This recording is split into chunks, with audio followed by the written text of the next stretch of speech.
Bonjour tout le monde, j'espère que vous allez bien, j'espère que vous avez passé un bon réveillon du nouvel an. Avant toute chose, évidemment, je vous souhaite une excellente, une merveilleuse année 2020 avec tout ce qu'on peut souhaiter pour une nouvelle année. Et je nous souhaite surtout beaucoup de très belles découvertes make-up sur cette chaîne. Alors pour cette première vidéo 2020, on va commencer par les flops de 2019. Je vous avoue que quand j'ai vu que ça tombait comme ça dans mon timing, je me suis dit, oh non, quand même, c'est un petit peu négatif de commencer une vidéo par des flops. Mais bon, c'est pour encore mieux repartir après. Dans ma prochaine vidéo, voilà, j'ai de nouveau plein de choses à tester, à vous montrer, à expérimenter avec vous. Donc on évacue ces flops. Et puis on repart sur de très belles découvertes pour cette année 2020. Évidemment, vous pensez à me partager en commentaire quels sont vos flops de l'année 2019, quels sont les produits qui n'ont pas du tout fonctionné pour vous.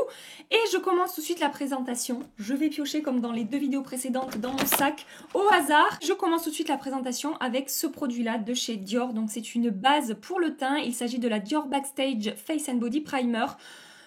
Franchement, cette base, elle n'a rien apporté de particulier à ma peau. En fait, quand j'applique cette base, c'est comme si je n'avais rien appliqué. Ça contrôle pas forcément mon excès de sébum, ça lisse pas forcément mon grain de peau, ça prolonge pas forcément la tenue de mon maquillage, ça apporte un petit côté un peu hydraté à la peau, mais c'est tout. Donc franchement, j'ai des bases qui fonctionnent bien mieux que ça. Donc voilà, c'est une base que je n'utilise pas. Je l'ai testée 2-3 fois et à chaque fois, franchement, les résultats très moyens. Donc elle se retrouve dans cette vidéo flop. Le produit suivant, c'est un petit flop, mais je le mets quand même dans cette vidéo. Donc il s'agit de la palette Bloom Blush and Glow Palette de chez Natasha Denona. Vous avez vu que j'ai planté mon doigt là-dedans très grossièrement. Franchement, je suis d'une délicatesse incroyable. Je m'impressionne moi-même. Pourquoi je mets cette palette dans cette vidéo? Parce qu'en fait, c'est une palette qu'on est censé utiliser pour le teint. Et cette teinte-là, je la trouve vraiment pour le teint pas réussie du tout par rapport à mes goûts, par rapport à ce que j'aime sur la peau. C'est-à-dire qu'elle est très pailletée, très volatile et qu'elle a tendance à apporter un effet un petit peu sec à ma peau. Les trois autres produits se comportent très bien, j'aime beaucoup le rendu, mais cette teinte-là me pose problème et du coup ce que je fais, c'est que je l'applique sur les yeux et que j'adore le rendu sur les yeux. Donc j'utilise cette palette. Mais ce pourquoi elle a été créée, pour moi ça fonctionne pas. Donc voilà, un petit peu mitigé par rapport à cette palette, mais je l'utilise quand même. Ensuite, alors ça, mais mon dieu, ça a été un énorme flop cette année. C'est le Resting Boss Face de chez Huda Beauty qui est un spray fixant très efficace pour fixer le maquillage, je suis tout à fait d'accord. Mais par contre, en fait, l'odeur, le parfum, l'odeur d'alcool dans ce spray, c'est juste pas possible. En fait, j'ai l'impression de m'empoisonner quand j'applique ce truc. Pourtant, je sais qu'il y a de l'alcool dans les autres sprays fixants que j'utilise. Mais vraiment, là, voilà, au niveau de l'odorat, c'est pas possible. J'ai l'impression que je vais crever quand j'utilise ce truc. J'utilise même pas pour humidifier mes pinceaux tellement c'est violent. Après, peut-être qu'il y en a qui aiment. Je respecte totalement, évidemment. Rien que là, j'ai fait 2 sprays dans la pièce et en plus, je trouve que ça sent le parfum de vieille avec un petit peu du parfum de chiotte. Enfin, franchement... Je suis désolée pour celles qui aiment ce truc, c'est vraiment très personnel. C'est les goûts, les couleurs, les odeurs, tout ça. S'il faut, quand je mets mon parfum, vous trouvez que je pue la vieille et les chiottes. C'est chacun ses goûts. Voilà, mais moi vraiment, c'est pas possible. Produit suivant. Alors lui, pareil, gros échec pour moi cette année. Le fond de teint, le nouveau fond de teint Smashbox. J'ai fait une vidéo par rapport à ce produit, de toute façon, quasiment tous les flops que vous verrez dans cette vidéo, je les ai utilisés à la caméra. Il s'agit du Skin Studio. Non, je recommence. Il s'agit du Studio Skin Full Coverage de chez Smashbox. Donc déjà, à l'application, ce fond de teint, personnellement, je galère. Mais genre, j'ai l'impression d'appliquer du plâtre sur mon visage. Quand je l'ai appliqué à la caméra pour la première fois, c'est une première impression, j'ai dû enlever mon fond de teint et recommencer. Ça m'arrive jamais, ce genre de truc. Il faut le travailler hyper vite, mais genre, pourquoi s'infliger ça? Je m'en souviens quand je l'ai appliqué, j'en avais déposé, vous savez, j'avais déposé quelques points sur mon visage, et en fait, j'ai commencé à estomper un côté, et quand je suis venue pour estomper ce que j'avais sur le front, c'était figé, ça avait séché comme de la peinture et ça ne bougeait plus. Alors après, une fois que j'ai réussi à l'appliquer, après quelques minutes laborieuses, ça s'est bien comporté sur ma peau la première journée, c'est-à-dire que c'était beaucoup plus beau le soir que le matin. C'est pas quelque chose qu'on attend vraiment d'un fond de teint. En général, on a envie qu'il soit beau dès le début. Donc là, c'était l'inverse et vous avez été nombreuses à me conseiller de l'appliquer avec une ou deux gouttes d'huile. C'est ce que j'ai fait, mais du coup, je brille beaucoup dans la journée. Donc pour moi, c'est vraiment un fond de teint qui ne fonctionne pas pour moi. Ensuite, qu'est-ce que je pioche là-dedans? Je pioche un mascara de chez Milk Makeup que j'ai testé. Je l'avais acheté en format voyage quand la marque est sortie chez Sephora. Il s'agit du Kush Mascara. C'est pas un énorme flop, mais je ne m'en sers pas. Je ne trouve pas qu'il ait un effet exceptionnel sur mes cils. Je trouve qu'il est assez Il est assez classique comme mascara en fait. Il m'apporte un peu de volume, un peu de longueur, mais il faut que je travaille longtemps mes cils pour que ça fonctionne. Donc je n'y trouve aucun intérêt particulier. Il est posé là depuis que je l'ai acheté, donc ça fait quelques mois maintenant. Et je ne m'en sers pas. Voilà, donc ce mascara pour moi c'est pas quelque chose qui a fonctionné. Ensuite... ça, j'étais déçue. J'étais déçue parce que la plupart du temps, quand j'ai testé des palettes de cette marque, j'étais très contente. Et là, la dernière qui est sortie, pour moi, c'était un échec. C'est la palette de chez Huda Beauty, donc c'est la Mercury Rétrograde. C'est pas une catastrophe, mais comme je vous ai dit dans la vidéo où je vous l'ai présentée, déjà, si on enlève ces 4 teintes, sachez que vous retrouvez quasiment toutes les autres teintes dans les autres palettes de Huda Beauty, en particulier dans la New Nude. Ce fard-là, je le trouve très très pauvre en pigmentation. Je trouve que la pigmentation n'est pas homogène par rapport au fard mat dans cette palette. Donc voilà, elle coûte quand même une blinde et je m'attendais à quelque chose d'un petit peu plus sympa en fait, voilà. C'est pas une catastrophe, hein, mais franchement par rapport aux autres palettes que j'ai de la marque, celle-ci je ne m'en sers pas et voilà, j'y trouve pas d'intérêt particulier quand je possède les autres palettes. Je suis désolée pour celles qui aiment cette palette, mais pour moi, non, je suis pas contente. Petite parenthèse dans cette vidéo, si vous êtes bien là avec moi, si vous passez un agréable petit moment, pensez à la liker surtout avant de partir. Et si vous êtes tout nouveau sur ma chaîne et que vous aimez le maquillage, abonnez-vous. Parce que, comme je vous dis à chaque fois, vous êtes bien tombés là. Si vous aimez le make-up, c'est ici qu'il faut être. Abonnez-vous. Je continue la présentation des produits. Ensuite, j'ai un produit de chez Beauty Blender à vous présenter. Est-ce que vous vous souvenez de cette vidéo que j'ai faite avec ce spray? Échec. Ça aussi, ça a été un échec. Il s'agit du Redew Set and Refresh Spray, donc de chez Beauty Blender, qui est un spray qui est censé apporter du glow sur la peau. Et bien moi, ça m'apporte du gras sur la peau. C'est vraiment, ça m'apporte un effet huileux, vraiment que je n'aime pas du tout. Pour un effet glowy, je vous ai présenté dans ma vidéo des tops 2019 le spray de chez Farsali. Là oui, ça fonctionne super bien, parce que ça dépose effectivement un petit peu de lumière, mais sans faire gras et huileux sur la peau. Là, pour le coup, vraiment, ça fonctionne pas. J'ai tout essayé. Alors, la première fois, j'en ai appliqué beaucoup trop. Donc, je me suis dit, bon, c'est moi qui ai fait la con. Hein. Voilà, je me suis ratée. Mais j'ai recommencé après les essais. Et définitivement, ça fonctionne pas. Et alors, ce qui est compliqué avec ce spray, c'est que quand on l'applique, en fait, le spray est génial. C'est-à-dire que la finesse de la brume est assez incroyable. Mais du coup, on le sent pas quand on l'applique sur le visage. Et du coup, on a tendance à en rajouter. Parce qu'on se dit, mais attends, j'ai rien appliqué là. Alors que si. Et on finit huileuse et grasse. Et franchement, c'est pas possible. Toujours chez Beauty Blender, j'ai leur fond de teint également à mettre dans cette vidéo. Il s'agit du Bounce Foundation. Ça, c'est pareil, j'ai fait une vidéo à son sujet. Quand il est sorti aux États-Unis, au Canada, tout ça, ce fond de teint a fait énormément de bruit. C'était genre le fond de teint de l'année, révolutionnaire, magnifique sur la peau, qui contrôle l'excès de sébum, qui ne bouge pas, etc. Moi non, ça s'est pas passé comme ça. À l'application, il était effectivement très joli, mais c'est un fond de teint qui se comporte pas très bien sur ma peau. J'ai tendance à briller dans la journée, il me fait de l'effet de matière autour de la bouche. J'ai essayé avec différentes poudres, avec différentes bases. J'ai un petit peu tout essayé parce que j'avais beaucoup d'espoir dans ce fond de teint. Mais sur moi, ça n'a pas fonctionné. Je passe à Charlotte Tilbury. Charlotte Tilbury, je vous ai dit dans une de mes dernières vidéos, c'est haine et passion, cette marque. Il y a des produits que j'adore, je pourrais tuer pour ces produits tellement je les aime. Et à certains produits, on pourrait me payer pour que je les utilise. Non, c'est pas possible. Jamais, never, ça n'arrivera. Le premier produit que j'ai à vous présenter dans cette vidéo flop, c'est le Airbrush Flawless Foundation de chez Charlotte Tilbury. Je sais, il y en a qui adorent ce fond de teint, qui ne jurent que par ce fond de teint. Pour moi, c'est pas une extrême catastrophe, mais franchement, ça fonctionne pas sur ma peau. À l'application, il est très beau, ça j'ai rien à dire, mais au fil des heures, ça évolue mal. J'ai de l'effet de matière. Il apporte une épaisseur à ma peau, en fait. C'est bizarre, c'est un peu comme le fond de teint que je vais vous présenter après. Un peu comme le fond de teint Shiseido, c'est-à-dire que au fil des heures, c'est pas forcément qu'il bouge ou qu'il migre, mais j'ai de la texture sur ma peau. On voit que j'ai appliqué du fond de teint et il a même tendance, j'ai pas trop de zone de sécheresse sur ma peau, et avec ça, au fil des heures, ça a tendance à les marquer un petit peu entre mes sourcils ici. Enfin, vraiment, c'est pas terrible du tout sur moi. Et c'est un fond de teint du coup que j'ai beaucoup testé, parce que c'est pareil, j'avais envie de l'aimer ce produit, mais non. Échec. Sur moi, ça ne fonctionne pas. Toujours chez Charlotte Tilbury, j'avais testé cette palette-là, qui est la Glowgasm Face Palette. Vous l'avez vu passer dans mes vidéos flop de l'année. Donc, c'est une palette avec un bronzer, 2 enlumineurs et un blush. Alors, les enlumineurs et le blush, ça va à peu près. Mais c'est pas non plus extraordinaire. Je trouve pas les textures hyper réussies. Mais ce qui me déçoit le plus dans cette palette, c'est le bronzer. Le bronzer qui, en fait...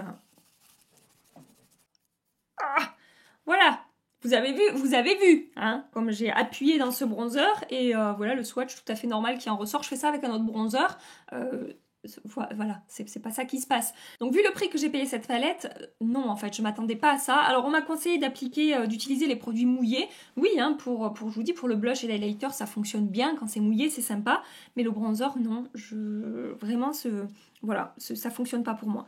Donc cette palette fait partie de mes flops de l'année. Le produit suivant, je l'ai testé il y a pas très longtemps à la caméra avec vous. Il s'agit du Synchro Skin Self Refreshing de chez Shiseido. Oh, je l'ai dit du premier coup, j'ai réussi. Je suis bien réveillée aujourd'hui. C'est cool, j'ai bien dormi. Donc ce fond de teint ne fonctionne pas sur ma peau. Alors franchement, j'étais dégoûtée. Parce qu'à l'application... Je crois qu'à l'application, au moment où je le dépose sur ma peau, il fait partie de mes plus beaux fonds de teint. Il a un rendu filtre Photoshop magnifique avec une couvrance moyenne. Il apporte vraiment... il sublime la peau. Clairement, il sublime la peau, il sublime le teint, il lisse un petit peu et tout. Il est magnifique. Mais au bout de quelques heures, ça n'est plus le cas. C'est-à-dire que ce fond de teint va un petit peu, en fait, comme si ma peau rejetait un petit peu le fond de teint. Et on le voit, comme je vous ai dit pour le Charlotte Tilbury, c'est-à-dire qu'il y a de l'effet de texture. Alors après, ça ne migre pas, ça ne se déplace pas. Franchement, ça bouge pas. Il contrôle moyennement mon excès de sébum. C'est pas une cata, mais c'est pas non plus super. J'ai des fonds de teint qui contrôlent mieux mon excès de sébum. Et il se voit sur ma peau. On voit que je suis maquillée, on voit que je porte du fond de teint et c'est vraiment pas quelque chose que j'apprécie. Donc voilà, à mon plus grand désespoir, ce fond de teint se retrouve dans mes flops de l'année 2019 parce que j'attendais beaucoup de ce produit et j'ai été très très déçue. Ça a été très dur pour mon petit cœur. Alors le produit que je vais vous présenter là, mais quelle déception. Mais vraiment, je m'attendais pas à ça parce que je connais les autres produits de cette gamme-là et ce sont des produits qui font partie de mes plus beaux highlighters du monde. Je vous les ai pas mis dans mes vidéos 2019 parce que ce sont des éditions limitées. Donc je voulais pas vous faire souffrir pour rien. Oui, je suis sympa, hein, vous avez vu, moi aussi je trouve. Mais là, celui-là vraiment, j'aurais dû le présenter en premier dans cette vidéo en vous disant, ça c'est le produit qui, je crois, qui m'a le plus déçu cette année. Il s'agit d'un highlighter de chez Marc Jacobs, donc c'est le Omega Glaze Intense Showstopper. Et ce truc-là est sec, pailleté, volatile. Il n'a pas un joli rendu sur la peau, ça marque, pourtant j'en ai pas beaucoup, hein, mais ça marque la texture de ma peau de par sa texture un petit peu sèche. Et il y a des paillettes qui volent comme ça quand on l'applique, quand on le prélève, quand je le swatch. Quand je vois la qualité, par exemple, de celui-là, qui n'est plus disponible, je suis désolée, c'est la teinte Worth the Wait, c'est la teinte 80. Ce truc-là est sublissime, c'est-à-dire que c'est fondant, c'est crémeux, la texture est presque onctueuse, on a envie de se rouler dedans un petit peu. Mais l'autre à côté, vous verrez pas la différence à la caméra, je pense, parce que il faut le voir à l'œil nu. Mais là, c'est sec et pailleté et pas beau. Et là, c'est fondant, crémeux et onctueux. Voilà. J'ai un autre highlighter à vous présenter qui rejoint l'highlighter Marc Jacobs pour un petit peu les mêmes raisons. C'est celui de chez Milk Makeup. Bon, il n'est pas encore sorti chez nous. Mais le jour où il sortira, c'est pas forcément un highlighter que je vous recommande. Il s'agit du Flex Highlighter en teinte Iced. Alors, au toucher, j'avais beaucoup d'espoir. Quand je l'ai swatché chez Sephora au Canada, je me suis dit, mais ce truc, ça va être génial en fait. Et non. Et en fait, quand on l'applique, je trouve qu'il se passe pas grand chose. Je trouve que de nouveau, la texture est beaucoup plus sèche au swatch que quand je la prélève sur le doigt. C'est bizarre. J'espère que vous comprenez ce que je veux dire. C'est pareil, c'est très volatile et en plus il reste après des paillettes sur la peau et du coup ça n'a pas fonctionné pour moi cet highlighter. J'étais déçue parce qu'au swatch vraiment ça avait l'air super. Toujours chez Milk, je voulais vous parler de cette base aujourd'hui. Il s'agit du Blur Stick, qui est un produit qu'on applique en fait avant le fond de teint, qui est censé lisser les pores et affiner un petit peu le grain de peau. Et pour moi, ça n'a pas du tout fonctionné. En fait, il se passe rien quand j'applique cette base. Ça ne lisse pas forcément ma peau, ça ne me matifie pas au fil des heures.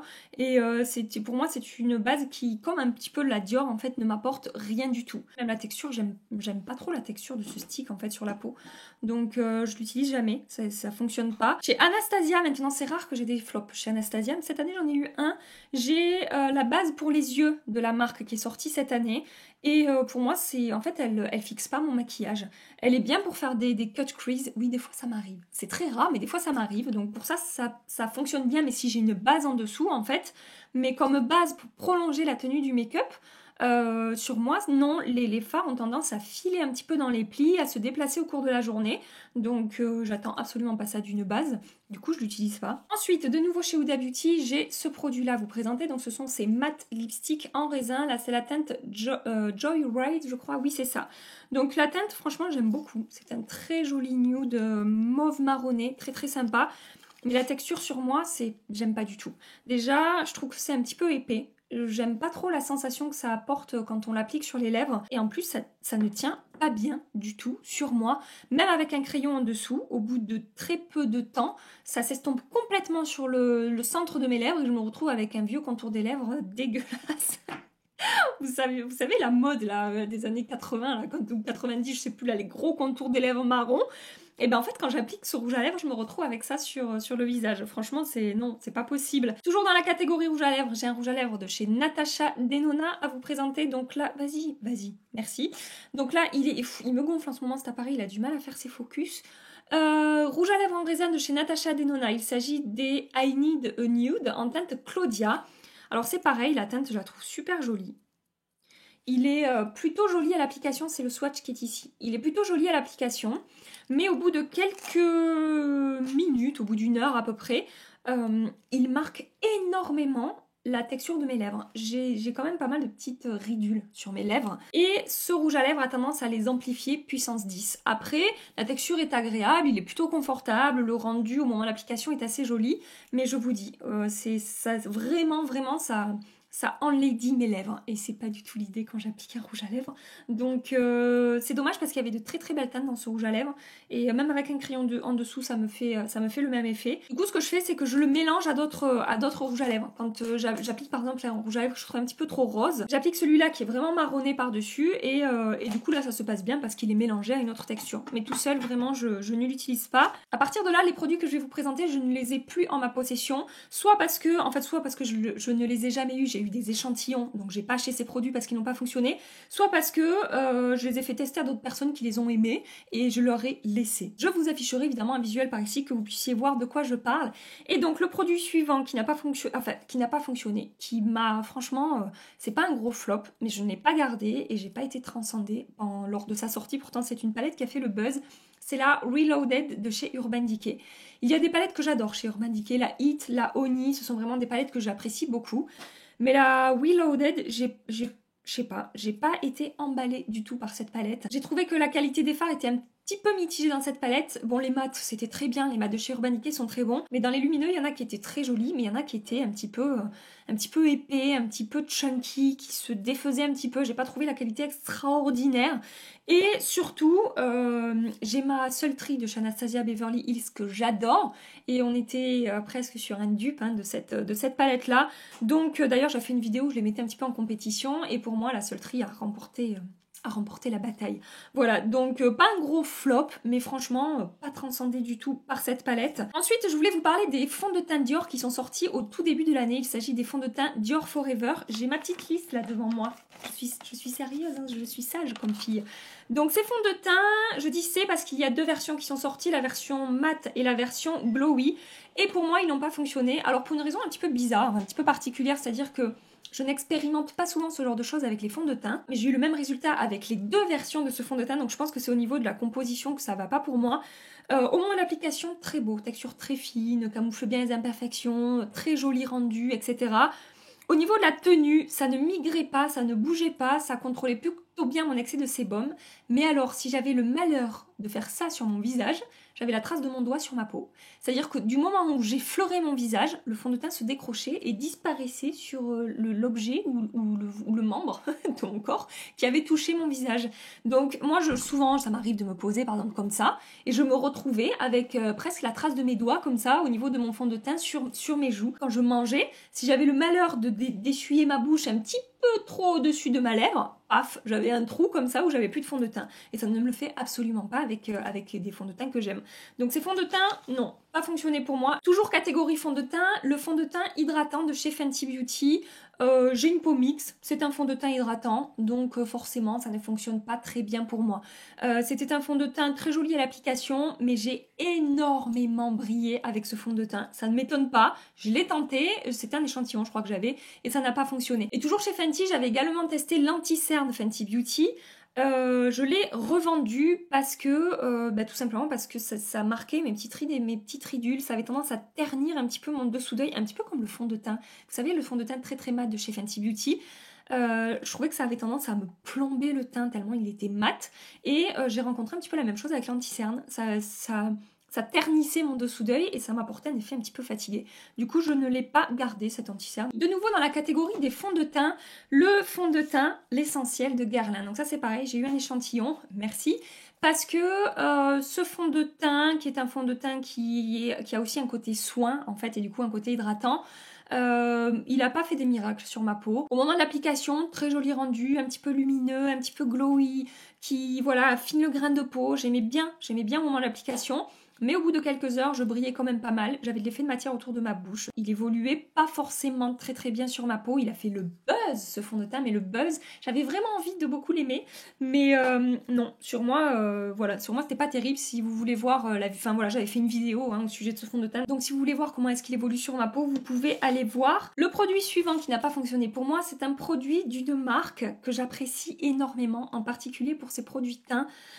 Donc ça a été vraiment une surprise pour moi de ne pas du tout aimer cet anti-cerne. Il s'agit de l'anti-cerne de chez Make Up For Ever, le Ultra HD Concealer. Je ne l'ai pas gardé, je m'en suis séparée.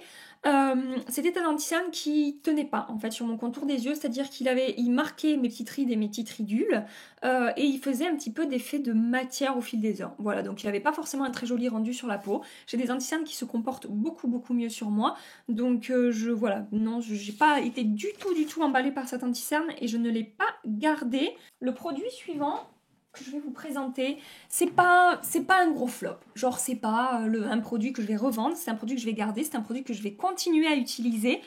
Mais j'ai quand même été un petit peu déçue quand j'ai testé ce produit et je reste encore aujourd'hui un petit peu déçue. Il s'agit de la Metropolis de chez Natasha Denona. J'ai trouvé que la qualité des fards, en particulier pour les lumineux, n'est pas homogène, n'est pas constante dans cette palette. Il y a des lumineux qui sont magnifiques et qui correspondent totalement à ce que je connais dans les autres palettes Natasha Denona, mais il y a des lumineux qui sont un petit peu plus secs, un petit peu plus, de nouveau, chunky. C'est vraiment le mot parfait pour décrire ces textures, c'est-à-dire que ça se défait un petit peu, c'est un petit peu épais, c'est pas très fondant. Et du coup, quand j'ai testé cette palette, j'ai été quand même un petit peu déçue. Après, dans cette palette, il y a également des fards dont je raffole.